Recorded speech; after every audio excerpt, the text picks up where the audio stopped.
So after the first presentation about the basics of supply and demand, we're going to talk about how each of those curves might shift as events affect the consumer's willingness to pay and the producer's willingness to supply. So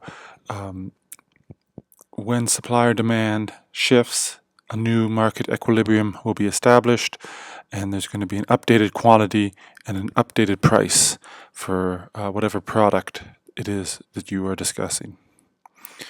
So when you illustrate it on a chart, you can estimate the new quantity sold, the new price, and whether it is more or less than before. We won't know exact quantities, exact numbers, but we'll have a general idea about how much bigger or smaller it is relative to the original equilibrium. Generally, any shift to the right is an increase. If demand shifts to the right, supply shifts to the right-hand side, it's an increase. If it shifts to the left, it's a decrease. So if demand moves to the left, it's a decrease. If supply moves to the left on the chart, it's a decrease. So you want to show both the new and the old diagram. So you can call it an S1 for original supply, and new supply you can go S and S prime. You could go S1, S2, so long as it's clear and it's going in a normal sequence. And so, for example, this is a shift to the left, so it's a decrease in supply, and you can see that it results in a new equilibrium with higher prices but lower quantities. So there's four basic shifts that can occur: increase or decrease with both supply and demand, and sometimes both curves will be affected by the same action. So we want to do this because we want to understand how the news, for example, will affect what we pay for daily goods. So at the moment of this screencast, there's a forest fire in California that's very severe. So how is that going to affect the prices we pay for fruits and vegetables from California?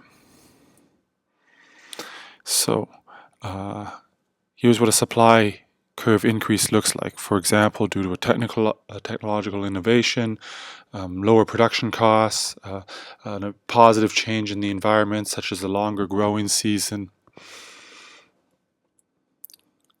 you'll see that quantity increases and price is reduced. So the new equilibrium point is selling more goods but for a slightly lower price. And you can do a little arrow on your chart to indicate exactly what change is happening.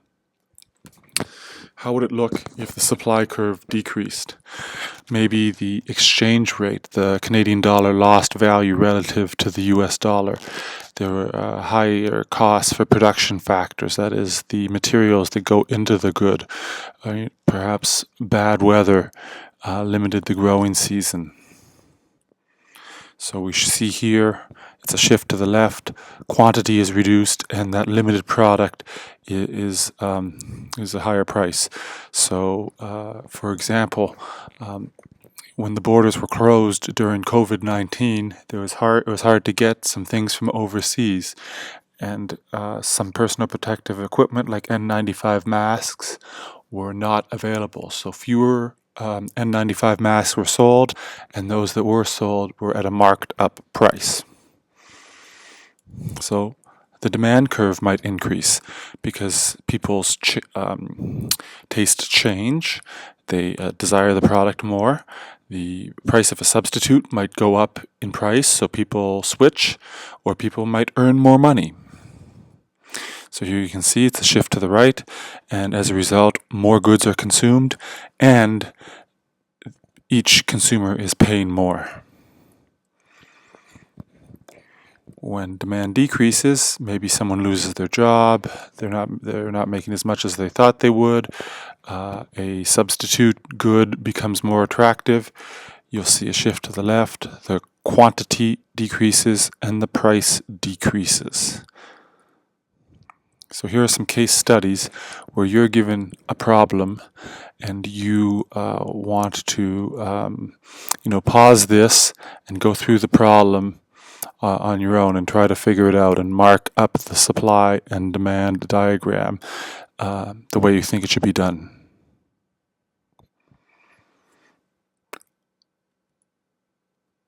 So I'll go through one just as an example, and then I'll pause again, and you can hit pause on the screencast. So you're going to explain how and why the price and quantity change. You're going to illustrate the change on a supply and demand graph and try to compare your answers with someone else. You could take a photo of what you drew and send it to them and see if they drew something similar, and if it was not the same, talk it out. Here's a reminder of what the sample diagram looks like. So you're going to have some sort of shift and some sort of arrow indicating what the new equilibrium is. How does a drought in California affect the demand for cranberry juice? So you want to think about this. So there's different kinds of juices out there. Grapefruit juice, orange juice, they're popular juices. Apple juice is also popular. Cranberry juice is popular. Cranberry juice can be grown in many places, including in Canada. So it's not really grown in California. But orange and grapefruit juices, would be grown in California and Florida. So this is a significant issue. So it's an environmental condition. So that's, if you think back to the first class, that's an impact on supply. And there's less orange juice available, less grapefruit juice available. So people are buying less. But so they still want juice, so now they're going to substitute orange juice for cranberry juice. The people who would have bought orange juice before because it was a little bit their favorite juice now realize it's too expensive and it's not available, so they're going to switch to cranberry juice.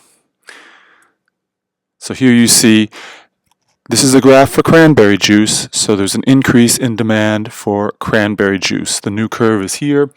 The quantity is a little higher, the price is a little higher. So initially the supply of orange juice is reduced. Since orange juice is a substitute for cranberry juice, demand for cranberry juice will increase.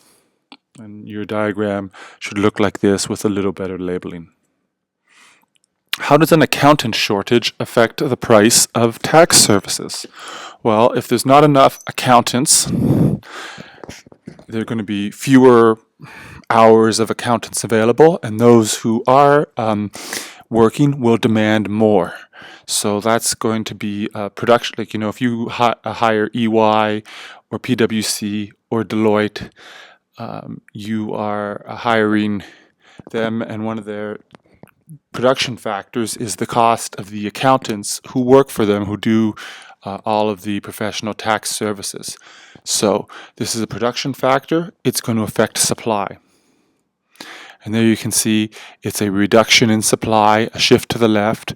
So fewer people are able to get their taxes done professionally, and those who do pay a little more. How does an increase in oil prices impact the demand for cars? Well, the relationship is that oil goes into gasoline. So when the price of oil goes up, almost immediately the price of gasoline goes up. And gasoline is complementary to cars, because if you own a car, you're not done. You have to keep filling it up with gasoline. So our complementary good is now more expensive. And there you see a reduction in demand for cars. Because of the increased cost of filling up the tank, people will substitute transit, they'll walk. A family might only have one car instead of two, so you see a reduction in demand. Quantity is less and price is less for cars. So, how does an innovation that makes it easier to process sapphire affect the supply of tablets? So, what could the connection be? Well, sapphire goes into shatterproof screens. It needs to be mined, it needs to be heated in a furnace, and then it needs to be formed into thin, smooth, shatterproof screens. So, this is an innovation, a technological change, and it's going to increase the supply of tablets. It's now easier to get tablets because you don't have to spend as much money to get the sapphire components, and the time to produce the sapphire screens is less. It's not a huge change, but it's a little increase, and as a result, quantity is going to increase and price will fall for tablets. A discussion that you might hear is, should the minimum wage be increased or decreased? It's $14 in Ontario, and it was going to increase to $15, but the Doug Ford government rolled that back in the middle of 2018. So what people say is that if we raise the minimum wage, less entry-level jobs will be available. There's always a concern whether this will impact employment. Just before we discuss it, what do you think? What do you think would happen if the hourly price of labor were increased?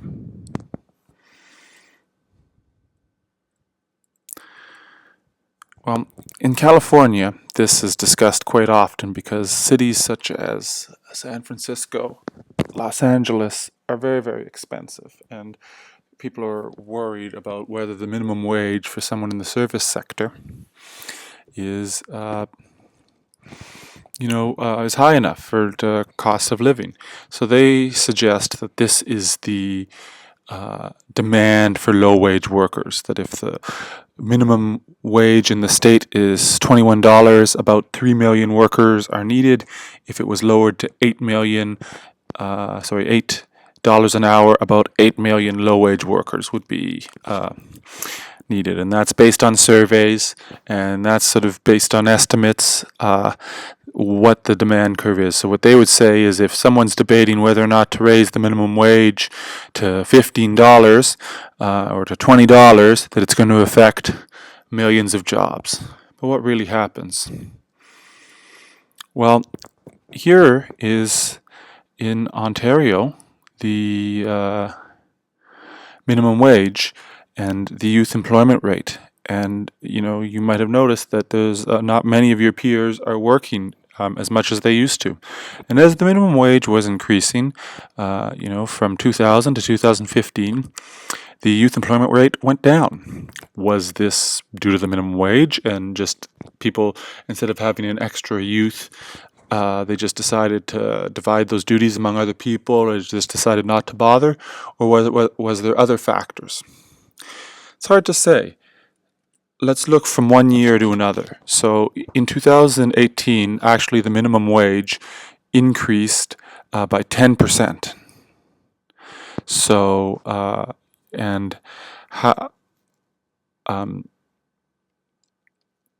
however, here you can see what the change was for Ontario compared to the rest of Canada. So what this chart could say is, actually, it wasn't that big a change relative to the rest of Canada, that these trends were happening throughout Canada, and it wasn't just policy, there were other trends that were driving labor up. And then also employment increased slightly in 2018. So you could say that actually maybe the Kathleen Wynne's government's plan to increase minimum wage did not affect youth employment. A closing discussion question, if you want to be political or philosophical or think about economics, is there's an idea, the universal basic income. That is, that everyone in Canada would receive a certain income, which they would use for their rent, their necessities, and so on, even if they didn't work. And as a result, there would not be other social programs. There wouldn't be employment insurance because everyone would be guaranteed a universal basic income. And there'd be fewer other programs that helped people or gave people subsidies because they'd have this new UBI, this new universal basic income, to pay for what they needed. So what do you think would happen with the labor market? Would this cause people to sit at home and withdraw their services from the labor market, or would it cause, would people work for other reasons because they enjoy working, because they want to actually get a higher salary than just the basic income? We only had this pilot project going in Hamilton for a couple of years before the Conservative government cancelled it, and we don't actually know the results. But just as a question about from what you understand about supply and demand, how do you think this would affect the supply of labor for jobs in the service industry?